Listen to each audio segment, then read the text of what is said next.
वाल्मीकि रामायण के उत्तरकांड में राजा इल की अद्भुत एवं विस्मयकारी कथा मिलती है। इस कथा का उल्लेख अन्य पुराणों में भी किया गया है। इस कथा के अनुसार प्रजापति कर्दम के पुत्र इल बाल्हीक देश के राजा थे। वे बड़े धर्मात्मा नरेश थे तथा अपनी प्रजा का पालन पुत्र की भांति करते थे। देव, दानव, नाग, राक्षस, गंधर्व और महामनस्वी यक्ष राजा इल की स्तुति किया करते थे।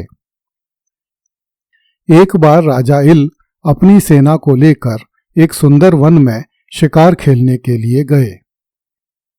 राजा ने उस वन में 10,000 हिंसक जंतुओं का वध किया।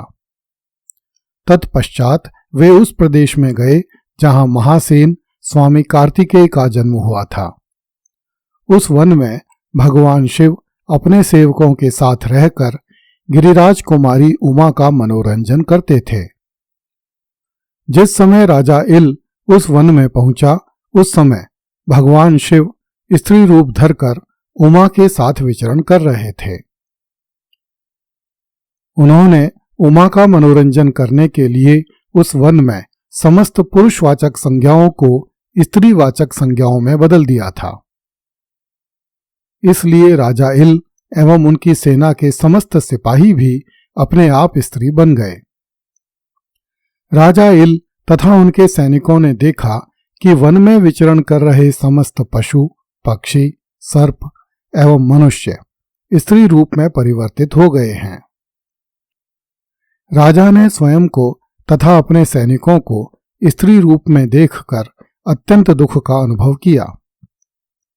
वनवासी लोगों ने राजा को बताया कि ऐसा भगवान महेश्वर की इच्छा से हुआ है।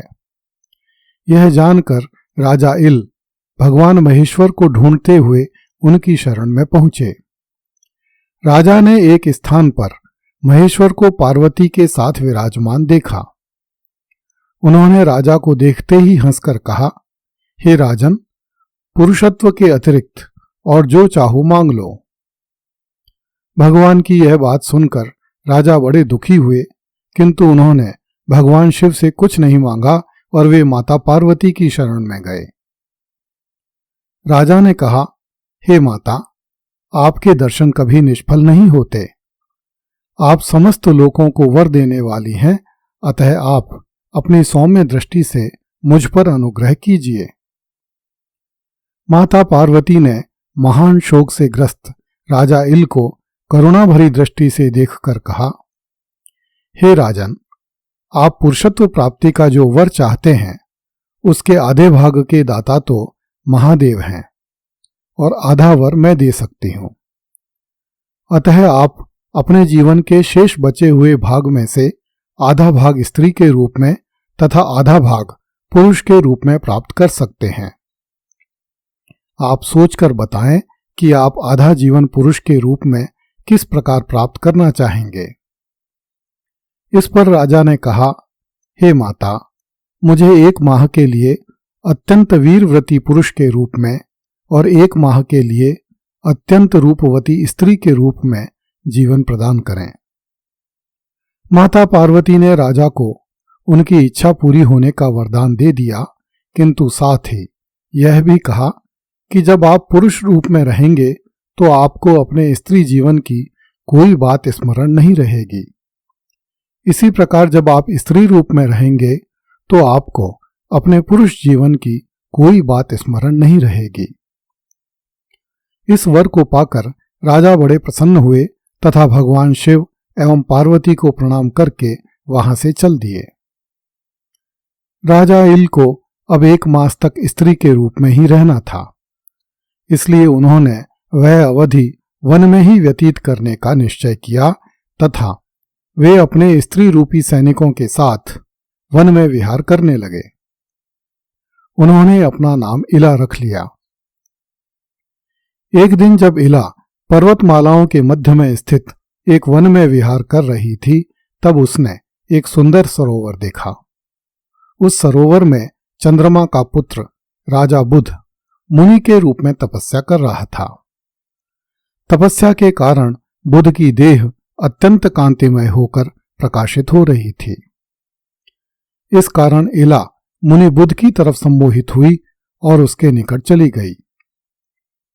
क्योंकि यह सरोवर उस वन की सीमा से बाहर स्थित था जिस वन में भगवान शिव ने समस्त पुरुषवाचक संज्ञाओं को स्त्रीवाचक बना दिया था, इसलिए राजा बुद्ध स्त्री बनने से बच गया था।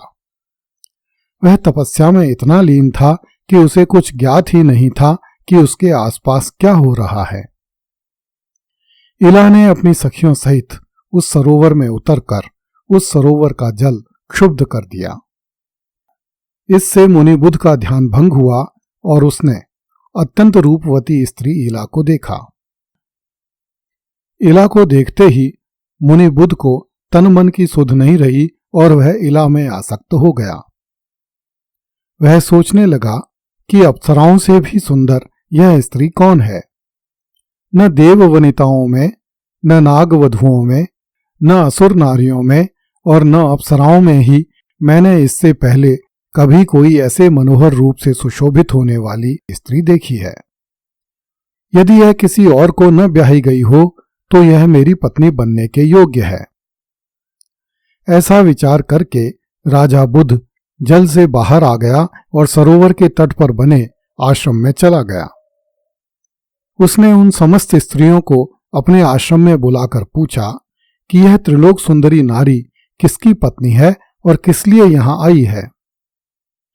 इस पर इला की सखियों ने उत्तर दिया कि यह सुंदरी हमारी सदा की स्वामिनी है, इसका कोई पति नहीं है। यह हम लोगों के साथ अपनी इच्छा से वन प्रांतर में विचरण करती है। उन स्त्रियों का उत्तर सुनकर राजा बुद्ध ने पुण्यमयी आवर्तनी विद्या का स्मरण किया तथा उसने इला के संबंध में समस्त बातें जान ली। बुद्ध ने उन सभी स्त्रियों से कहा कि तुम सब किम पुरुषी अर्थात किन्नरी होकर पर्वत के किनारे पर निवास करो और अपने लिए वहीं निवास बना लो। तुम्हें पत्र और फल फूल से ही अपना निर्वाह करना होगा। कुछ समय बाद तुम सब किम पुरुष नामक पतियों को प्राप्त कर लोगी। मुनि बुद्ध की बात सुनकर इला की समस्त सखियां उस पर्वत के किनारे पर चली गईं। इस प्रकार संसार में किन्नर जाति अस्तित्व में आई। अगली कथा में देखिए, ऋषियों ने राजा इल को भगवान शिव से पुरुषत्व दिलवाया।